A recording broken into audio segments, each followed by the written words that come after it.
बिस्मिल्लाहिर्रहमानिर्रहीम अस्सलाम वालेकुम दोस्तों, कैसे हैं आप सब लोग। उम्मीद करता हूँ बिल्कुल ठीक ठाक होंगे। मैं हूँ आपका दोस्त और होस्ट नुमान अली और आप देख रहे हैं doctor Numan Ali Hamza YouTube channel. दोस्तों, कल मुझे कॉल आई थी, प्रोलैप्स का केस था, तो मैंने सोचा कि आज की इस वीडियो में उसी के ऊपर थोड़ी सी बात कर लेते हैं, क्योंकि जब तक मैं पहुंचा था उस घर में उन्होंने प्रोलैप्स को हैंडल कर लिया था, छिक्की चढ़ा दी थी, मैं जस्ट इंजेक्शन लगाने गया था, ये कह सकते हैं। तो इसके ऊपर सिर्फ मैं थोड़ी सी डिस्कशन ये करना चाहता हूँ कि जो हमारे नॉर्मल लोग हैं, फार्मर हजरात, जो प्रैक्टिस वो अपनाते हैं, उसमें क्या-क्या गलतियाँ होती हैं और वो बार-बार जानवर जो है वो पीछा कह लें या प्रोलैप्स निकालने का काम बार-बार क्यों करता रहता है? इसके ऊपर थोड़ी-सी बात करते हैं। तो अगर अभी तक आप लोगों ने हमारे चैनल को सब्सक्राइब नहीं किया तो काइंडली हमारे चैनल को सब्सक्राइब कर दीजिए और साथ में लगे बेल आइकन को दबाकर ऑल पे क्लिक कर दीजिएगा। चलिए दोस्तों, स्टार्ट करते हैं। तो दोस्तों, नॉर्मली जो होता है कि जानवर थोड़ा प्रोलैप्स निकाले, मतलब पीछा थोड़ा मारे या ज़्यादा मारे, तो जहाँ पर वो बैठा होता है नॉर्मली उसी जगह पर वो बैठी हुई पोज़ीशन में ही अपना जो पीछा होता है वो निकालता है। जब वो पीछा निकालता है, नीचे से कुछ गंद वगैरह पट्ठे लग जाते हैं, चारा जो होता है कुतरा वो लग जाता है, मिट्टी लग जाती है, गोबर लग जाता है, कुछ ना कुछ लग जाता है। और हमारे जो नॉर्मल लोग प्रैक्टिस करते हैं वो क्या करते हैं कि उन्होंने अपनी चप्पल का जो है एक जूता पकड़ना है और उसको उसके ऊपर लगा के, यूट्रस के ऊपर लगा के उसको धक्का देना है और उसको अंदर भेज देना है और जानवर को खड़ा कर देना है।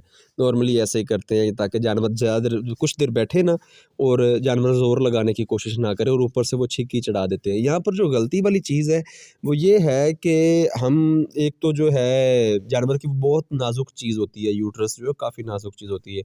तो उसके ऊपर हम एक तो चप्पल लगा के उसको दबाकर कर रहे हैं।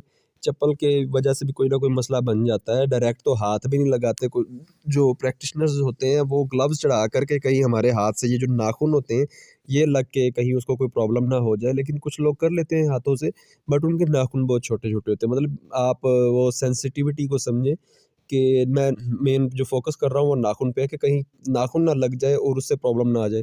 और चप्पल जो है वो तो माशाल्लाह से काफ़ी हार्ड होती है, जिनको पड़ी है उनको तो पता होगा। तो चप्पल का तो वैसे इस्तेमाल नहीं करना चाहिए। और सबसे पहले नंबर पर जो बात है वो ये है कि हम साफ़ नहीं करते उसको, जो यूट्रस का जो हिस्सा बाहर था जिसके ऊपर गोबर लगा, मिट्टी लगी या जो कुतरा होता है चारे का वो लगा, हम उसको साफ़ नहीं करते, हम उसको वैसे ही धकेल देते हैं। फिर हम कहते हैं कि जानवर जो है वो जी पीछा मारना नहीं छोड़ रहा।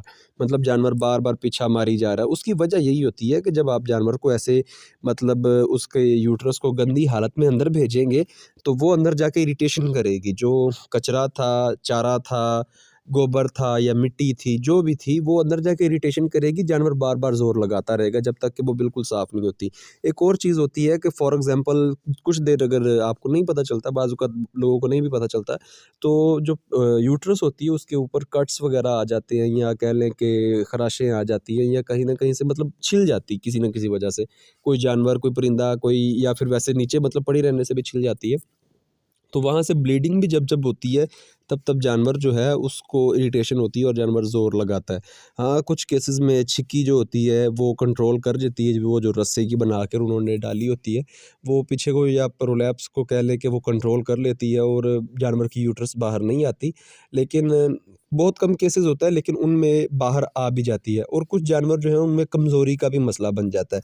बेहतरीन तो यही है कि जब भी आपके जानवर को पीछे का मसला बन जाए तो आप मुतल्लिका किसी डॉक्टर को बुला लें, वो ज़्यादा बेहतर रहेगा।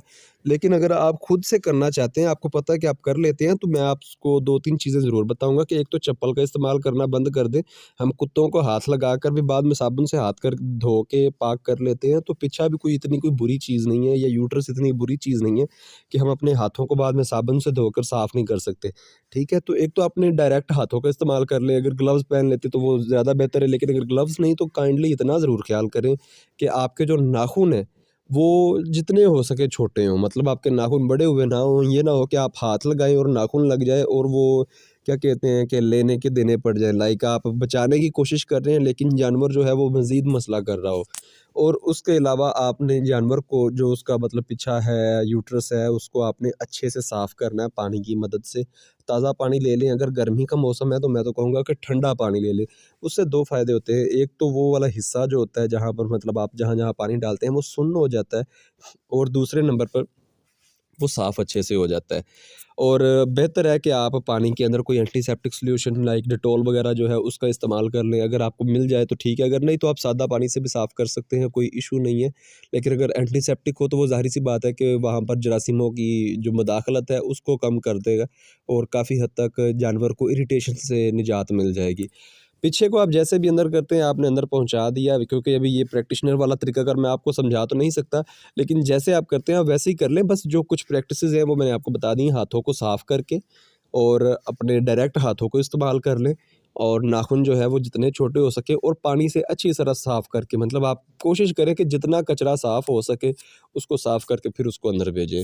उसके बाद आपने ये करना होता है कि जानवर को कोई एंटी एलर्जिक और एक अच्छा एंटीबायोटिक इस्तेमाल करवाना होता है और डुआसोल का बहुत अच्छा रिज़ल्ट मिलता है। इसमें आप वो लगा सकते हैं और साथ में जानवर को एवल या मेप्रासान जो इंजेक्शन है उसका इस्तेमाल करवा सकते हैं। इससे इनका इंशाल्लाह आपका जानवर जो है ना वो इस तरफ दोबारा नहीं आएगा।